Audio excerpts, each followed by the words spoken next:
ایک عیسائی مسلمان دونوں جھگڑا کر رہے ہیں، غوث اعظم گزر رہے ہیں، جھگڑا ہو رہا ہے۔ عیسائی مسلمان سے کہتا ہے ہمارے نبی عیسیٰ علیہ السلام نے مردے زندہ کیے، تمہارے نبی نے بھی کو کیا تو بتاؤ۔ مسلمان پڑھا ہوا نہیں تھا، حالانکہ نبی پاک نے بڑے مردے زندہ کیے، پڑھا نہیں تھا، بتا نہ سکا۔ غوث اعظم کے کان میں آواز گئی تو جا کے عیسائی کا بازو پکڑ کے جھنجھوڑا، فرمانے لگے کیا کہا تم نے؟ میرے مصطفیٰ نے مردہ زندہ کیا تو بتاؤں؟ فرمایا تو نبی پاک کی چھوڑ، میں غلاموں کا غلام ہوں، میں غلاموں کا غلام ہوں، مجھے بتا کون سا مردہ زندہ کرنا ہے۔ تو چھوڑ حضور کی بات نہ کر، میں غلاموں کا غلام ہوں، مجھے بتا کون سا مردہ زندہ کرنا ہے۔ پرانی قبر پہ لے گیا، کہنے لگا جی اگر نہ ہوا تو؟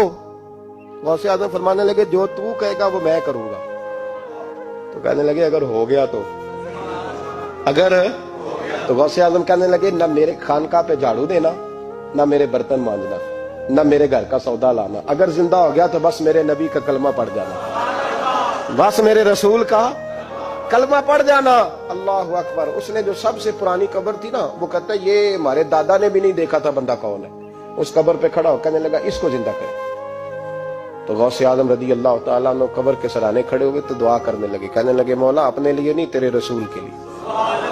پھر فرمایا قم باذن اللہ، اٹھ اللہ کے حکم کے ساتھ۔ ایک عورت کلمہ پڑھتی ہوئی کھڑی ہو گئی اور کھڑی ہو کے اس نے پہلا جملہ کہا تو کمال کر دی، کہنے لگی میرے نصیب دیکھو میں بنی اسرائیل کی تھی، عبد القادر تیرے صدقے جاؤں، تو نے مجھے کھڑا کیا ہے تو اللہ نے مجھے مصطفیٰ کا کلمہ پڑھنے کی توفیق دے دی، تیرے قربان جاؤں عبد القادر، تیری کیا بات ہے۔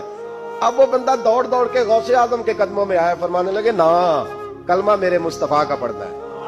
آج نا کرامت کی بات آتی ہے تو بندے چھپنے لگ جاتے ہیں، کہتے ہیں نہیں نہیں یہ نہیں ہو سکتا، بڑا مدافعانہ سا عمل، بڑا شرمندہ سا بولا جادی۔ وہ غوث پاک ایک دن ایک صاحب کرامت بیان کر رہے تھے تو بڑے جھجک کے حضور غوث اعظم، میں نے کہا تو بیٹھ مجھے بیان کرنے دے، تو ڈر رہا ہے کرامت سے ڈر رہا ہے، مجھے بیان کرنے دے، میں بیان کرتا ہوں، مجھے بیان کرنے دے۔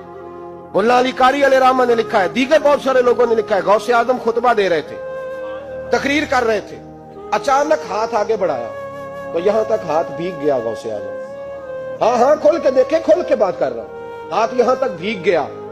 مرید کہتے ہم نے پوچھا حضور پانی بھی کوئی نہیں، ہاتھ بھیگ گیا۔ میں چپ کر کے سبق پڑھو، شاگردوں کو پڑھا رہے، چپ کر کے سبق پڑھو۔ تھوڑی دیر گزری، چند گھنٹے تو ایک قافلہ آ گیا، سارے لوگ پانی میں بھیگے ہوئے، حضور غوث اعظم کے سامنے کھڑے ہوئے، کہا حضور آپ نے بڑی کرم نوازی فرمائی، بڑی کرم نوازی۔ وہ شاگرد کہنے لگے ہوا کیا؟ تو وہ لوگ کہنے لگے کشتی میں بیٹھے تھے تو کشتی ڈوبنے لگی، ہم نے کہا یا شیخ عبد القادر جیلانی، خدا کے فضل سے ہم پر ہے سایہ غوث اعظم کا، ہمیں دونوں جہاں میں ہے سہارا غوث اعظم کا۔ کہتے ہیں حضور غوث اعظم نے وہاں بیٹھے ہاتھ لگایا اور ڈوبتی کشتی کو باہر نکال لیا، اور ڈرنے لگے، کہنے لگے جناب یہ کرامت لوگ نہیں مانیں گے۔ تو میں کہا جنہیں نہیں مننا نہ منے، ان کے کانوں کے نا پیچھے خارش ہوتی ہے جب اس طرح کی ولیوں کی بات بتائی جائے۔ وہ تو حضور غوث اعظم کی بات نہیں مان رہا، پڑھنا سورہ نمل پڑھ۔ حضرت سیدنا سلیمان علیہ السلام اپنے محل میں بیٹھے دربار میں، فرمایا ملکہ بلقیس کا تخت چاہیے، تم قرآن نہیں پڑھتے، ملکہ بلقیس کا تخت چاہیے۔ ایک جن اٹھا، اس نے کہا دربار برخاست ہونے سے پہلے، دربار کے برخاست ہونے سے پہلے، بے شک آپ 5 منٹ میں برخاست کر دے تخت آ جائے گا، ہزاروں میل دور تھا، پتہ نہیں کہاں قرآن پڑھتے ہو تم، بنی اسرائیل کے ولیوں کی کرامتیں مانتے اور نبی پاک کی امت کی باری آئے تو تمہیں خارش ہوتی ہے۔ شرمندہ سا لب و لہجہ، ہمارا لب و لہجہ شرمندہ نہیں، اس لیے کہ ہم تو جیتے اور زندہ ہی ولیوں کے نام کی برکت سے، ہمارے لب و لہجے میں تمہیں شرمندگی نہیں ملے گی، ہم اس طرح بیان نہیں کرتے کہ کوئی کیا کہے گا تو بچ کے جملے۔ حضرت سلیمان سے کہا آپ کا دربار برخاست ہونے سے پہلے، آپ نے فرمایا نہیں بھائی اس سے بھی پہلے چاہیے۔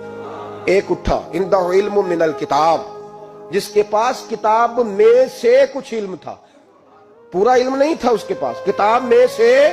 حضرت آصف بن برخیا تو کہنے لگے حضور میں نہ لے آؤں، تو میں کب لاؤ گے؟ انہوں نے کہا پلک جھپکنے سے نہ، اگر سارے بولے تو لطف آئے گا، پلک جھپکنے سے پہلے۔